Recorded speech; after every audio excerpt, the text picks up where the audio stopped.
Like I said earlier, they actually had odds that, she was like third or fourth in the betting odds to be MVP of the WNBA. That's such a slap in the face to every WNBA player. It's unbelievable. Stepping back, the larger significance of this saga extends beyond a single athlete or a single recruiting decision. It highlights how power in sports is constantly shifting. For decades, prestige programs dictated the terms of recognition, deciding which prospects would become household names. But moments like this show that the balance can change when an individual's impact grows large enough to reshape the landscape around them.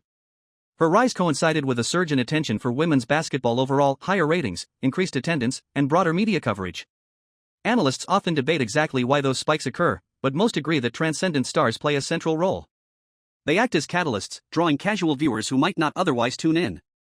When that happens, the athlete isn't just participating in the sport, she's influencing its economic and cultural trajectory. That influence is what made her earlier recruiting story resurface in public conversation. People love revisiting origin moments once they know the ending. What once seemed like a minor footnote suddenly becomes a pivotal chapter. Fans dissect the timeline, analysts compare decisions, and commentators speculate about what might have happened if different choices had been made. In reality, though, those alternate scenarios are less important than what actually occurred. The real story isn't about what she missed, it's about what she created. Perhaps the most striking lesson is how quietly the turning point arrived. There was no dramatic confrontation, no headline-grabbing feud. Just a decision, delivered calmly, that signaled complete confidence in her own path. That restraint made the statement stronger.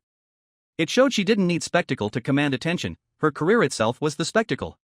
In the end, the narrative stands as a reminder that recognition in sports isn't granted permanently to any institution or individual. It moves, evolves, and sometimes shifts unexpectedly when new talent emerges. Programs, coaches, and leagues may hold influence for years, but a single extraordinary player can alter that hierarchy almost overnight. And when that happens, the most powerful response isn't always a speech or a celebration. Sometimes it's simply the quiet certainty of knowing your worth and choosing accordingly. The worst part about new fans, they have no perspective. There's no context. So they just say ridiculous nonsense. In sports, statistics usually dominate conversations: points scored, assists recorded, trophies collected. But beneath all those measurable achievements lies something less visible yet just as important: influence. For decades, one program in particular symbolized authority and prestige in women's college basketball, the powerhouse known as the Yukon Huskies.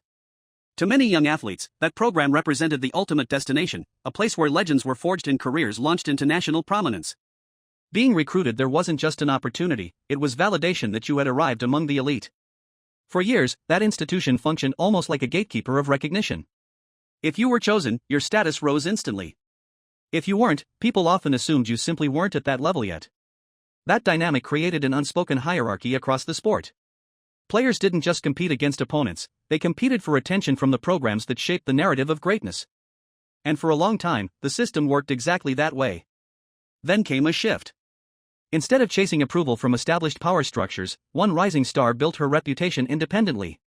Rather than relying on traditional pipelines of prestige, she carved her own path through performance, visibility, and fan connection. The result was a subtle but significant reversal of influence. Suddenly, the question wasn't whether she needed endorsement from a historic powerhouse.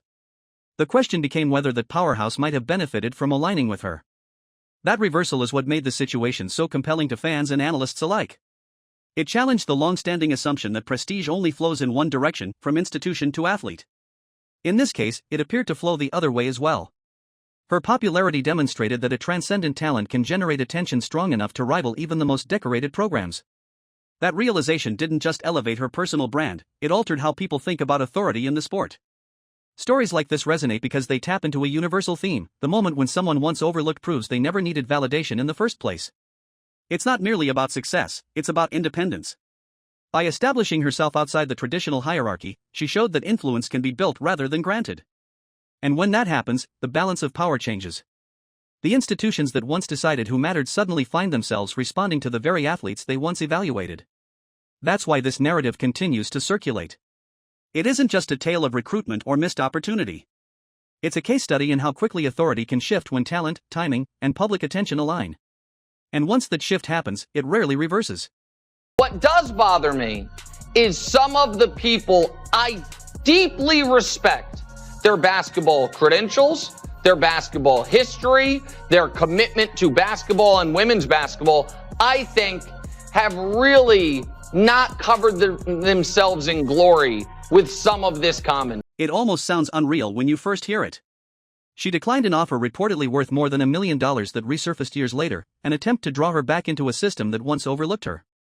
Revenge, people often imagine, is loud, explosive, and theatrical. But sometimes it's the opposite.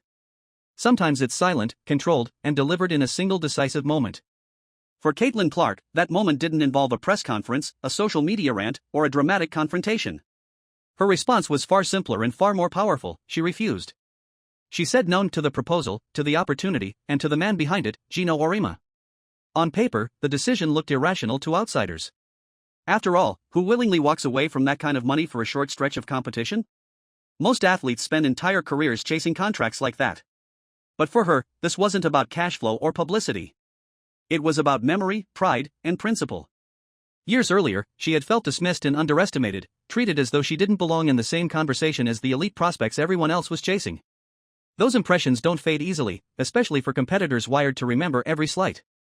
So when the opportunity eventually flipped, when the same system that once showed indifference suddenly extended a lucrative invitation, the decision carried emotional weight far beyond the dollar amount. Turning it down wasn't just declining an offer, it was reclaiming control of her own narrative. She demonstrated that validation doesn't always come from acceptance. Sometimes it comes from refusal. Observers who followed her journey closely say that's what made the moment resonate so deeply. It wasn't dramatic, yet it spoke volumes. By rejecting the proposal, she signaled that her value wasn't defined by institutions that once overlooked her. She didn't need their endorsement to confirm her worth, her performance had already done that. And perhaps most striking of all, the refusal didn't humiliate through spectacle. There was no taunting, no public gloating, no attempt to embarrass anyone. The power of it came precisely from its restraint. Moments like that reveal something essential about elite competitors. Their greatest statements aren't always made on the scoreboard or in highlight reels. Sometimes they're made in private decisions that reshape power dynamics behind the scenes. In this case, a single word accomplished what arguments, interviews, or debates never could. It reversed roles. The gatekeeper who once held influence suddenly found himself on the outside of a choice he couldn't control. And that quiet reversal is why people still talk about it, not because it was loud, but because it was absolute. Delusional fan base that follows her disrespected the WNBA players by saying she's going to go in that league and... Irony can be sharper than criticism, and this story is filled with it. The door that once closed quietly eventually reopened, but by then the circumstances had changed completely. The athlete who had once hoped for recognition had already constructed a legacy of her own, complete with records, national attention, and a fan base that stretched far beyond traditional boundaries. When interest finally came back around, it wasn't she who needed reassurance, it was the system that once overlooked her. What made the situation especially fascinating was the contrast in tone. There was no dramatic confrontation, no public declaration of triumph. Instead, the response remained measured and composed. That calm reaction amplified the impact far more than any boastful statement could have. It demonstrated confidence rooted not in ego but in accomplishment. She didn't need to prove anything verbally because her career had already proven it statistically and culturally. Observers noticed another pattern as her fame grew. Comparisons began surfacing, linking her achievements to players associated with established powerhouses. On the surface, comparisons are common in sports. Analysts constantly measure athletes against peers or predecessors. Yet in this case, some fans felt the comparisons were strategic, as if they were meant to frame her success as part of an existing narrative rather than something entirely new. Whether intentional or not, that perception fueled further discussion. Public reaction showed that audiences are quick to detect subtle messaging. When praise sounds conditional or comparisons seem selective, fans often interpret it as an attempt to control the narrative.